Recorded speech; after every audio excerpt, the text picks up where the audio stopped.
Could you say your name and the name of this car? My name's Andy, and this is a Land Cruiser Workmate 79 series. There's a lot of Land Cruisers, always wanted a Land Cruiser. It's not my first car, but I had to get a 79 series because they've got more legroom. I'm a tall guy. It's the V8 model. It's got a turbo on it, and I've just pimped it up with the bull bar and the spotties and all the stuff. It's just a wicked car. It's a bit like driving a ship, really. You turn the steering wheel, then a bit later it turns. So I love the old truck. How long have you had it for?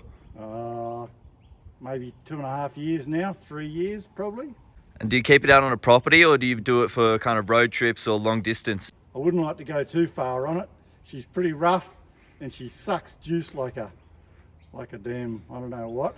No, she's a property car. You can see by the mud.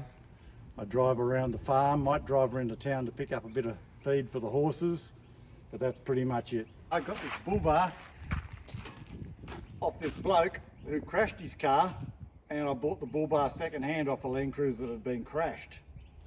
And I got this bull light when I was a kid, when I was 18, and I only had one, so then I had to go on to Gumtree and find another one, and I found the last one in Australia. So these are two matching Bull 250s.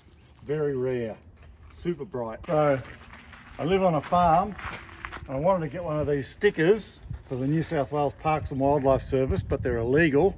So I ended up buying this from Florida in America, and that came all the way over from Florida. I just fitted these things on it, put some new Goodrich tyres on it, factory fitted tow bar. I put the snorkel on it. The snorkel's a bloody beauty.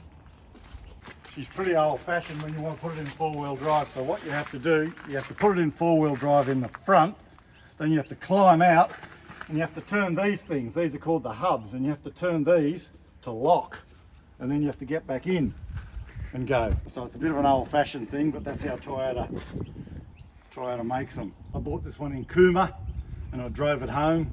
When I got it, it had the brackets for, you know how when Land Cruisers go on railway tracks? It used to run along the railway tracks, and I took them off and fitted some other stuff on it. Can you just tell me about your first car? What was it, what model, and why? Well, okay, so my first car, and we're going back a while now, 1984, it was a Holden HZ Ute, and all the boys that left school all got Holden Utes, if they were lucky. I got one, and my best mate and I drove that ute all the way around Australia. It took us a whole year. But I had utes for 10 years, and then now I've got this old beauty again.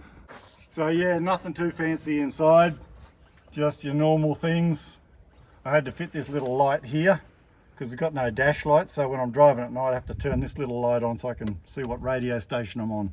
Yeah, this thing, I put this on all my cars, these steering wheel spinners off a tractor or a forklift, makes it so easy to drive, and I just have it at the bottom and I just sit there with my fingers and steer it with my fingers. I listen to audiobooks, but usually because it's so loud, I have to have my AirPods in as well when I drive.